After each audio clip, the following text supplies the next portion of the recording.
we know Apollo and Artemis, according to the folktales, are siblings, so I wanted to explore that relationship. And the little comes from Apollo is comparatively smaller than Artemis, so that's why I called it the Apollo. So my main research focus is scientific instrumentation. Many times as scientists, we are told what instruments used, but we're never told in depth why we have to use those certain instruments. Well, I made a flowchart that consists of various instrument criteria that can be handy for persons who don't have the comfort of the lab, who are on the field and kind of deciding to select different instruments. So we're going to start off with a question. Your research question. For example, can I use this drug to cure cancer? Can my instrument measure this kind of unknown with a certain technique? What technique is your instrument measuring? What technique do you want your instrument to measure? How well do you want to detect it? What orders of magnitude do you want to detect this sample? Do you want it 10 to the 2, 10 to the minus 5? Then we come to resources. How much power is needed? This is really a big thing for especially scientists who have to sample on the field. They're always constantly thinking about power. Then we have, is it accessible? If we don't have a lab, can we move it anywhere we want it? Is it mobile? Is the instrument that we're taking out, is it heavy? Do we have to think about that when we're going on the field? And then age-old question, how much does it cost? Did you get a grant for your question that you're looking for? How much money do you have to research the question that you're looking for? And then we have accuracy. We want to be able to kind of have a proper representation of what we're looking for. So we want to know that whatever we need, is it calibrated? Do we have to calibrate it? And is quality being maintained while we use our instrument? So we want to make sure that whatever we're measuring is measuring it consistently. All right, so we were concerned with these two categories. We wanted to make sure that we had built an instrument that was low power, easy access, low in cost, and then we definitely want to make sure that it was accurate, that values that we were getting that was accurate. Well, the solution to this was open source technology. And open source technology is resources that are made available to the public so anyone can study, modify, and distribute. So the culture for open source technology is the use of forums. And on forums you could look for help for your projects, look for ideas for your projects, or you could help other people with their projects in open source technology. So example here, really good example of open source technology. This is a drone-based mobile bioanalysis. And basically what's happening here is that we have a PCR, a polymerase reaction chain monitor on this drone. And this came from the University of Texas A&M. And they built this drone because they got inspiration from the Ebola virus. And they found that humans were at a disadvantage because of the regions were really hard to get to, and they thought that making a drone would make it easier for them to get tests to the place and back to the place so they could act accordingly. Then we move on to advantages of open source technology. Over here, I also have another example of a great use of open source technology. This is a mass spectrometer. And basically how it measures what it is to measure by spatial analysis. This came from the University of Northern Texas. And they put this on a vehicle and they were kind of measuring information that was around the area in places that they thought that there was illegal drug labs around. So open source technology can be customized for specific applications. Inexpensive hardware is used. If you're afraid that your really expensive instrument might die by you doing a certain experiment, you can use open source to do it. Extensive programming and electronics knowledge is not required. All right, and with the good comes the bad. this is advantages of open source technology. So the informality of the support can lead you in different paths, many paths. That you go down one, probably the right one, go down another one, probably not the right one. So you just have a lot of places to go well when you're not sure, which one is the right one for you. So it's really hard to find. However, with the new journal, ACS Sensors, that just came out this year, really excited for that, which has both electronics and the chemistry, which is where we're at. So really happy for that. So that gives us more specific and a lot more information about electronics in a chemistry kind of environment. And then we have aren't as good as the commercially built instruments, so they just aren't as good. And then you have to rely on the open source community to help you solve problems. So as this portrayed in this picture, you could feel like you're drowning with all of the advice that you're getting. But yeah, that's just how it is. All right. How are we going to use this open source technology? So when we started out, as you can see, we want to build an instrument. We knew we want to do something, but we weren't sure what we want to do or where we wanted to use it. So we thought breweries, maybe we could go in there and kind of measure some kind of atmospheric thing, or we wanted to monitor trains. Maybe we could figure out what was in the pools that they were giving off, or something like that. And then we thought, perfect, isn't Artemis heading to North Dakota, Montana? Maybe Apollo could tag along. So we thought going to Artemis with her team, Dr. Donahue, Julia, and David, Apollo could help Artemis figure out what's happening in the atmosphere, and we could also compare type of parameters with Artemis to see how well Apollo is doing. All right, so why is this region interesting? Why was Julia and David and Deanna going to North Dakota, South Dakota, Montana? Well, we have the Balkan Formation right here. And basically the Balkan Formation is one of the largest deposits of natural gas and oil. And this makes North Dakota the #2 state in the US for oil production. And the way they extract their oil is by hydraulic fracturing, aka fracking. And this is a technique, as Julia had said before. Basically what happens is first they kind of explode the shale, and then they have this well, and then the pressurized liquid, which is also called fracking liquid, goes down here and allows natural gas and oil to freely move. So when we cause natural gas and oil to freely move, causes natural gas to go into the atmosphere, or they do different things to get rid of that. Also, they do save their fracking liquid to use it for different sites to do the same practice. All right, going into more on this, how does fracking affect our air quality? Well, if we do have that emissions of VOCs and the NOx, they can lead to photochemical smog, which produces tropospheric ozone. So the natural gas, VOCs is in there. When they do go in the atmosphere, leads to the photochemical smog and produces tropospheric ozone. Going to go into photochemical smog for a bit, just to let you know if you weren't here for Julia's talk. So basically sunlight interacts with all of these things, NOx, VOCs, and also OH radicals, and forms tropospheric ozone. So in this region where we're having industry and VOCs being emitted, interacts with the sunlight and forms this photochemical smog. Now that we know why they were going into the Balkan, let us talk about what we plan to do with the local Artemis. So the plan is to measure temperature, relative humidity, particles, and carbon dioxide.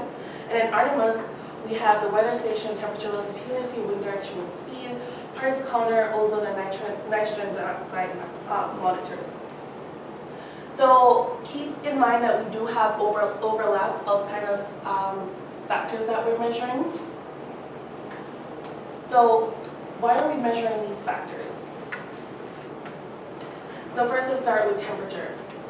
So all chemical reactions are temperature dependent, and if we change the temperature, it changes the rate of the reaction. So we need to measure the temperature.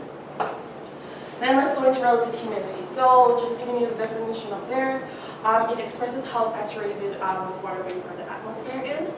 And you can see from this picture, so I have water vapor at 10 degrees Celsius, is 100% relative humidity. Then I have water vapor at 20 degrees Celsius, that's 53% relative humidity. In yellow here, we have the water carrying capacity of the atmosphere. So as temperature increases, the more water the atmosphere can hold. Right, some more relative humidity. So relative humidity tells us about water vapor. It is a source of OH radicals in the atmosphere, and we produce OH radicals by interacting ozone with sunlight. It gives us this really excited oxygen, O singlet D, plus oxygen, normal oxygen, and then this other excited O singlet D oxygen, plus water splits it into these OH radicals. So OH radicals are really important because they're highly reactive. They react with anything and everything in the atmosphere. And then they are the key in the initiation of photochemicals. So we want to kind of get an idea of what relative humidity is. Moving on to particles.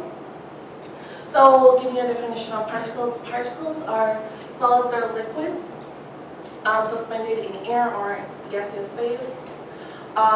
Size is a very important factor of particles, and they're categorized in two sizes. So we have PM10 and PM2.5. And just to give you context, this is the finest beach sand, and then this is human hair. PM10 means that the particle size is less than 10 microns, and PM2.5 means that the particle size is less than 2.5 microns. So PM10 particles are like dust. You could feel those at the back of your throat.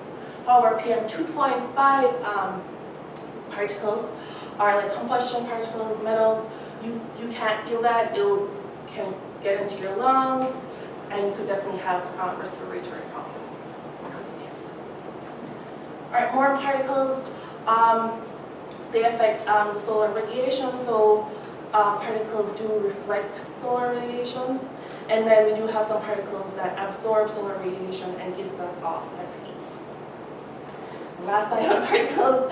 Particles are also a platform for heterogeneous chemistry, and this diagram is just a really complicated diagram just to show that particles are can act with like liquids and have chemistry happen on them. So heterogeneous chemistry means that there's reactions between different phases, so solids and liquids, or liquids and gases. All right, last but not least, I have carbon dioxide.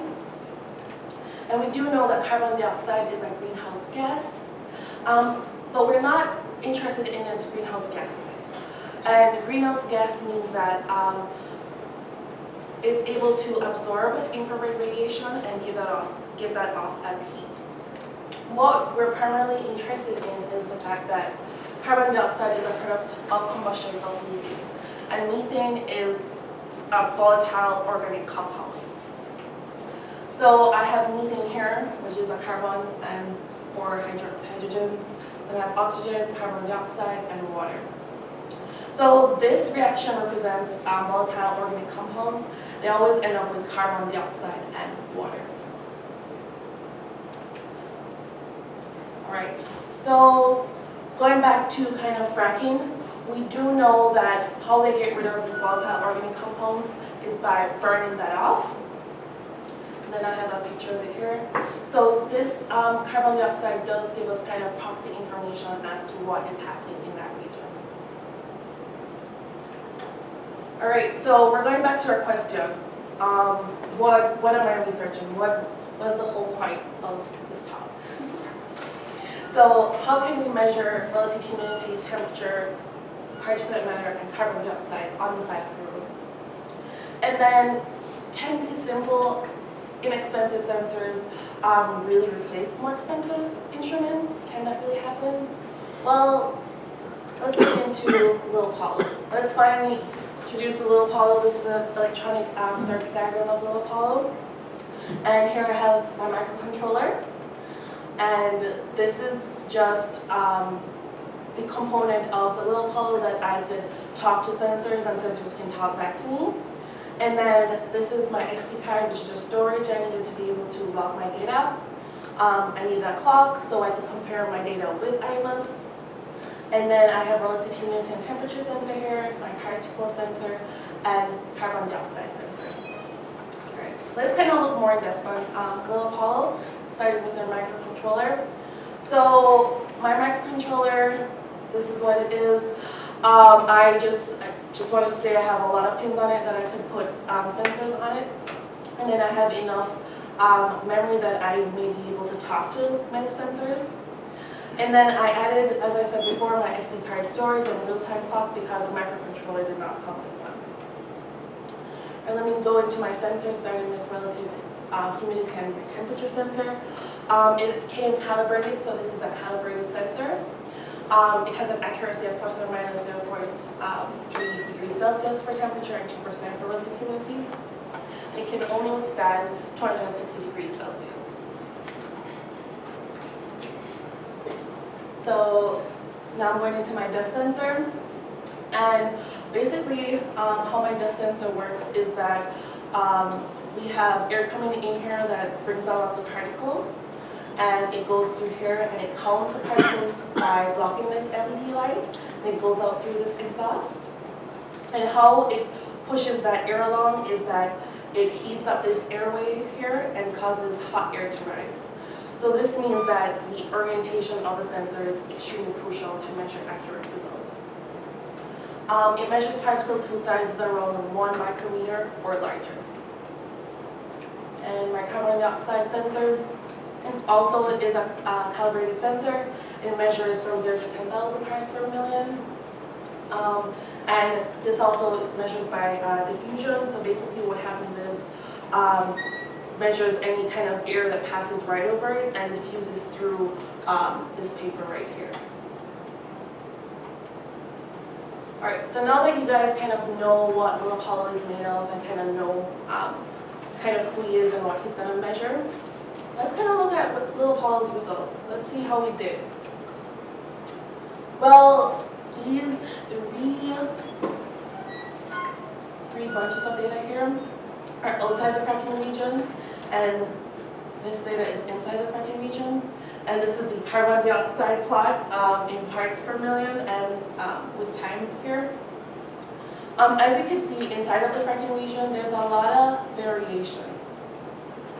So this just means that, you know, there's things happening with carbon dioxide levels. And then this section where we are seeing like elevated levels of carbon dioxide, the team had passed through Sydney, Montana, which has a plant that's powered by coal. So they were definitely seeing some elevated levels of carbon dioxide. We haven't really looked into this data that much just because we just got that ozone data. And I'll talk about it in the plans too. We wanted to compare the carbon dioxide with the ozone. So this data, this is where we are with this data. All right, let's move to relative humidity and temperature. We'll start with our temperature. If we look from 20 degrees Celsius all the way down, we can see that Little Apollo, which is in red, and Artemis in blue, they're almost relatively the same, but there's a little shift going on. However, when we get to temperatures above that, there's an even larger shift, meaning Apollo is almost always greater than Artemis in temperature. And then for relative humidity, how the sensor works is that it uses the temperature data and then able to calculate the relative humidity data. So let's look at this. So I plotted the temperature from Artemis onto, and the temperature from Little Apollo. Little Apollo is on the y-axis, and Artemis is on the x-axis. And basically we see it's almost a 1-to-1 ratio, but not exactly there. Little Apollo is almost always higher than Idamus, and then we do have an offset of 2.8. And we could say that the same thing with the relative humidity here, almost a 1-to-1 ratio, and it has a negative offset of 3.8 through B. So we could definitely say that it is responding the same way as Idamus. However, this might be because of different housing effects. So when you guys saw Little Apollo was in a Tupperware. So maybe sunlight is affecting that, causing internal warming to go on. That we're just not sure. However, talk about that some more. All right, particulate matter results. So I put a picture up of my sensor again, my dust sensor. So remember when I told you guys that I have LED light counting the particles as it goes up this way? Well, there's this big hole right above for my dust sensor, and we spoke to the manufacturer about this. Well, sorry, we looked online, and the manufacturer tells people to cover the hole. So we're getting ambient light through here. Ambient light is coming through our sensor, and it's definitely messing up the results that we're getting. It's highly sensitive to orientation. So if it was horizontal, we won't get dust moving up through the light and it being counted. And then for the dust results, the timing of the code produced incorrect results. So it was doing this weird timing thing that was averaging our results and causing kind of a constant value to come through. And then lastly, the CO2 sensor's incoming data is affecting the dust sensor's data. So the CO2 sensor and the dust sensor are on the same address, and I had coded for the CO2 sensor first. So it's doing something to the dust sensor that's causing us to also get incorrect results. All right, is Artemis as good as the Little Apollo? Can we answer this question? Well, I brought back my flowchart, as you can see here, and basically I used, for instance, the techniques, and I started with the unknown. What are we trying to sample? So Artemis can sample temperature, relative humidity, particles, nitrogen oxides, ozone, wind direction, and wind speed. And Little Apollo can do temperature, relative humidity, particles, and carbon dioxide. So both can see all parameters at an appropriate level, so they can measure their samples. Both use little power, but Little Apollo uses even less. Both can go anywhere. Artemis is mobile, and Artemis is $50,000, and Apollo is $500. So, accuracy, Artemis needs to be calibrated, where Little Apollo doesn't, and is quality being maintained? Yes, definitely for Artemis, doing a great job. Little Apollo, we don't know yet. So we need to do some things with Little Apollo before we can confidently say whether or not quality is being maintained. All right, future plans. So for temperature and the relative humidity, repackage Little Apollo. We're planning to take Little Apollo out of a Tupperware or do a bunch of kind of tests on that. However, this term we kind of remounted the sensor, and we're working on data right now, so maybe we just need to remount it. For carbon dioxide, we're going to look in depth and see if it correlates with Artemis's ozone data. And we're going to fit new sampling apparatus onto the CO2, so I have a little pump thing that I'll be able to even more accurately measure carbon dioxide. And then for particles, further testing needs to be done. We got to the point where we realized the carbon dioxide was interfering with the signal, and just need to figure that out as well. Main references and acknowledgements. I would like to thank everyone here. It's a wonder how I'm in this department, and it's definitely due to everyone who is in this room and who's definitely here as well. So thank you all. And any questions?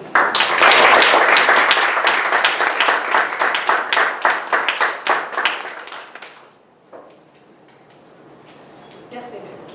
So what were you trying to change in the packing of the future? We were figuring that we were going to take it out of that Tupperware and put it in something else that probably wasn't going to give us that effect.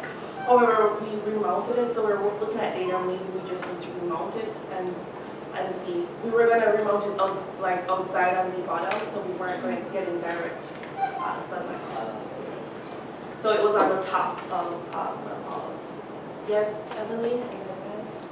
Emily? Yeah. So you talked about open source technology. Was there any you used forms to kind of figure stuff out? Right.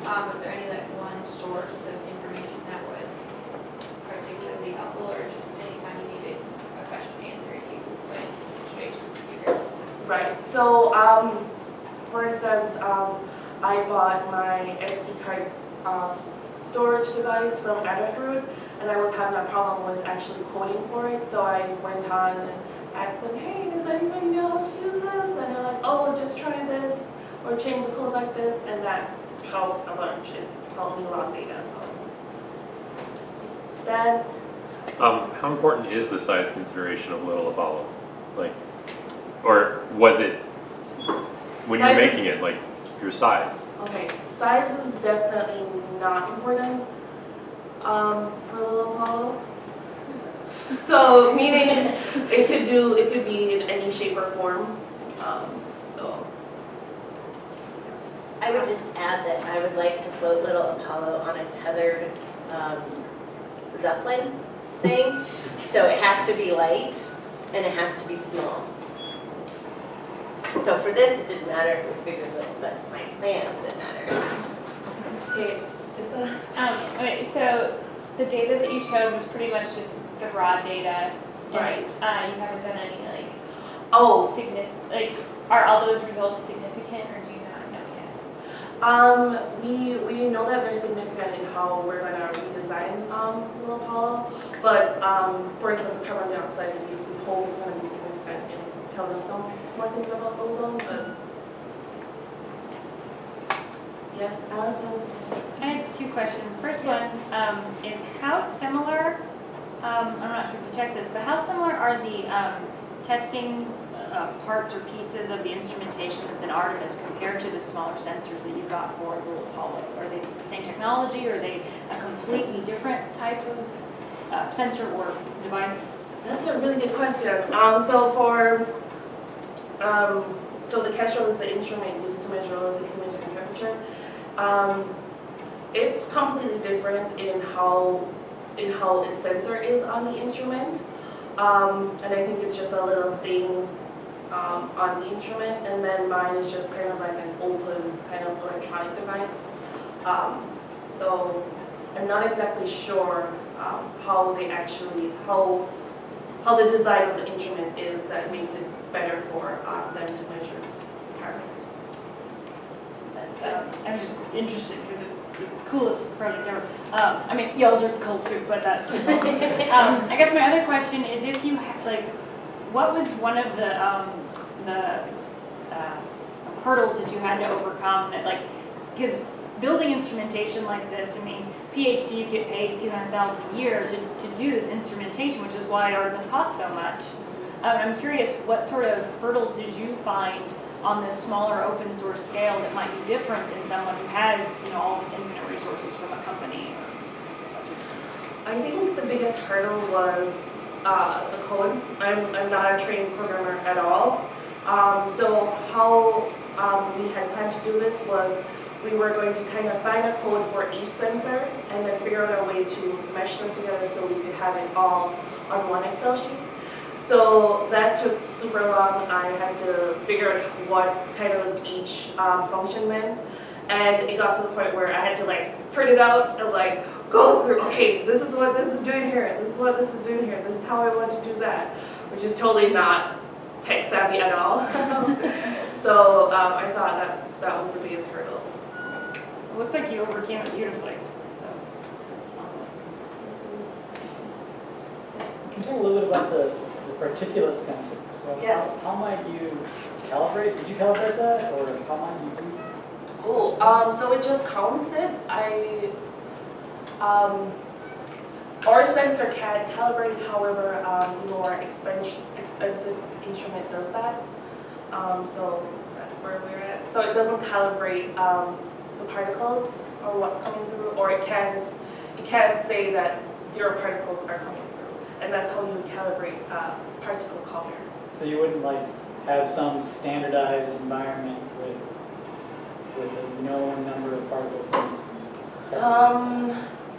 A standardized environment with a known number of particles What would that even look like? I mean, basically, how can you tell your numbers are? are there. That's an extremely good question for, okay, it just can't happen on this sensor. You can calibrate the sensor, it just counts the particles. However, the TSI, which is the particle counter, what it does is it has this thing that covers the inlet and basically measures whether or not it's getting 0, and then it could say that everything's okay and that there's no dust inside of it, and that's what. Yes, Nessa? How, like, what type of format does your data come in from the SD file, and how are you turning that into, like, the plot that you showed us? Nice. So I get data. For the Balkan, I had programmed it so I got data every 6 seconds. So what happened was I minute averaged everything, and then I compared that to Artemis's data. So minute averaged my data, and then I minute averaged Artemis's data, and then I was able to put them on the same plot. What kind of file was that? Pardon me? What kind of file was that? It was an Excel file, so it just CSV file, so it just goes in and I'm able to use.